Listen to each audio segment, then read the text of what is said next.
Yalah. Itulah saya nampak kerjaya pelaut ni kadang bila kat laut tu kan. I think masing-masing untuk jadikan life ni lebih interesting, masing-masing kena ada hobi lah. Jadi saya hobi saya macam kan kita banyak merantau kan. Betul. Saya hobi cari benda-benda yang antik lah, tapi yang berkaitan dengan maritime lah kan. Ini merupakan salah satu yang saya beli di London kot, di pasar karat di London lah. Bila kita merantau tu macam-macam benda lah kita nampak lah. Ini teropong ni tuan-tuan, ni bukannya tongkat Ni macam teropong Piramli ni. Ini masih berfungsi lagi, masih berfungsi. Okey. So untuk pengetahuan viewers dan juga followers, pelibatan kaum wanita dalam kerjaya perkapalan ini sebenarnya adalah suatu yang sangat diperlukan, terutamanya dalam kita untuk memenuhi polisi-polisi seperti ESG.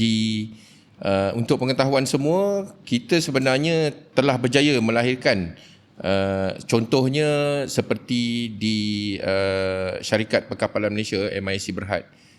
Kita sendiri telah melahirkan sekurang-kurangnya 2 atau 3 kapten wanita. Itu satu pencapaian yang sangat baik tu. Dan setahu saya kita takkan berhenti di situ. Kita akan terus melahirkan pelaut-pelaut wanita yang mana sebenarnya dia dah sama par dengan laki-laki kan kerjaya kelautan ni sebenarnya dulu didominasi oleh lelaki, tapi sekarang wanita pun telah membuktikan bahawa mereka boleh. Jadi pada ibu bapa yang di luar sana, tolong take note bahawa kerjaya pelaut ini sebenarnya telah terbuka. Keterbukaan dia telah menjangkau kepada wanita dan ada yang telah berjaya dan it is proven. Mereka ni semua telah berjaya menjadi seorang kapten kapal-kapal besar, telah membawa bendera Malaysia ke negara asing dengan jaya lah. Okey Kap, saya perasan Kap ada bawa azimat ni, tongkat azimat ke apa ni Kap ni? Itulah saya nampak kerjaya pelaut ni kadang bila kat laut tu kan. I think masing-masing untuk jadikan life ni lebih interesting, masing-masing kena ada hobi lah. Jadi saya hobi saya macam kan kita banyak merantau kan. Betul. Saya hobi cari benda-benda yang antik lah, tapi yang berkaitan dengan maritime lah kan. Dekat rumah saya tu ada jam ship clock yang lama-lama yang 19th centuries lah macam 1865. Saya ada pada di rumah saya ada jam-jam lama, ada satu lagi sextant. Ini merupakan salah satu yang saya beli di London kot, di pasar karat di London lah. Bila kita merantau tu macam-macam benda lah kita nampak lah. Ini teropong ni tuan-tuan, ni bukannya tongkat Ni macam teropong Piramli ni. Ini masih berfungsi lagi, masih berfungsi. Ini salah satu hobi saya lah. Menyimpan benda-benda yang berkaitan dengan yang antik lah.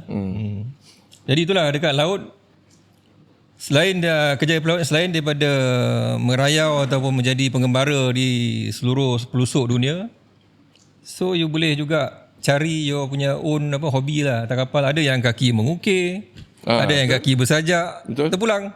Betul. Kan? Pasal yelah, kalau you baca ada hadis mengatakan 3 perkara you tengok je pahala. Satu tengok Al-Quran, satu tengok ibu bapa, satu lagi tengok laut. Tapi betul. Tengok dalam keadaan sedar lah kan. Dalam keadaan penuh kesedaran lah. Maksudnya kebesaran Allah tu macam mana kan. So kalau hari-hari macam saya sebagai navigator kan, yang menjaga pelayaran kapal, hari-hari duduk tengok laut, memang kita tengok laut. Jadi bagi saya sentiasa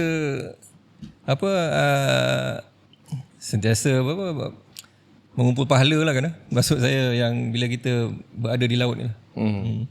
Saya rasa Kapten Razak pun sama juga kan. Dia sama juga.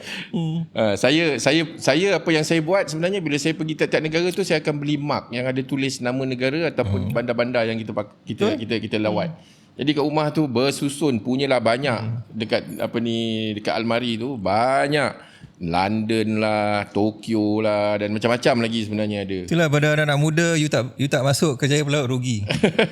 You boleh kumpul mark tu saya rasa bersusun daripada tangga bawah sampai tangga atas.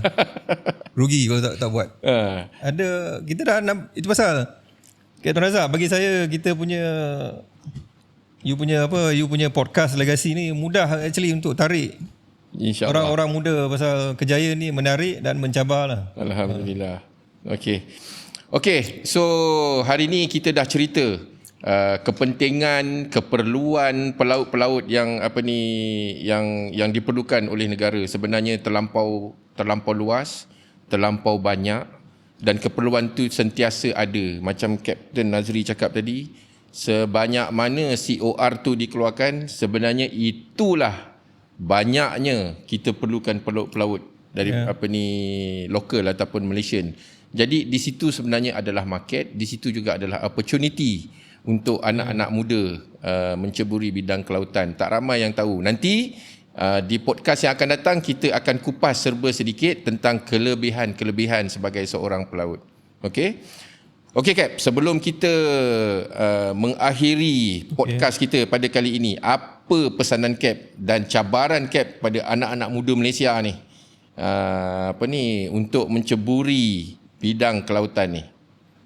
Itulah kita dah bincang tadi kerjaya pelaut kan, yang mana terjamin oleh polisi kerajaan kan. Maksudnya kerajaan menggalakkan anak-anak muda kita terlibat secara langsung dalam kerjaya pelaut. Tapi dalam masa sama untuk anak-anak muda ni kan, saya rasa you kena ceburi bidang kelautan ni pasal banyak cabaran yang untuk anak muda sesuai lah kan. Macam contoh faktor cuaca yang bila kena taufan kan, kapal dalam keadaan betul. Kapal bergelombang. Memang real life punya lah, dengan macam bunyi angin yang ribut, yang menggerunkan lah kan, macam dalam filem-filem. Basically itu yang you dengar atas kapal. Dalam keadaan faktor cuaca yang kadang-kadang ekstrim dengan bersalji kan, dan kadang-kadang kena kerja di waktu siang ke malam. So satu, dia build up dia punya kompetensi kan.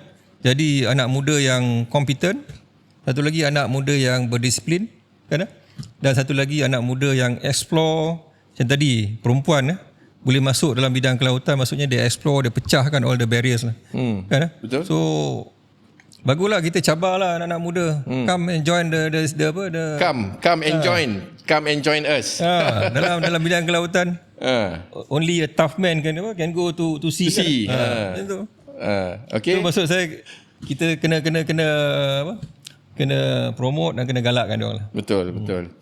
Okay, so anak-anak muda, ingat, kami cabar anda untuk join kami sebagai pelaut.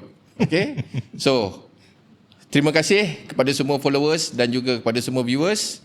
Okay, kita akan bersiaran semula pada episod akan datang. Okey, terima kasih. Satu lagi ingat. Masih ada lagi? Ya, okey, silakan. No shipping, no shopping. No shipping, no shopping. Kalau kami tak bawa kapal, you pun tak boleh pegang handphone, you tak boleh pegang all the iPad. Kena ingat, jasa pelaut kepada masyarakat satu dunia. Khususnya pada ekonomi. Yes. Ya, betul. Ekonomi pun memang good income kepada pelaut jugalah. Okey. Okey, ingat anak muda, sekali lagi saya nak ulang. Join kami kalau anda berani. Okey.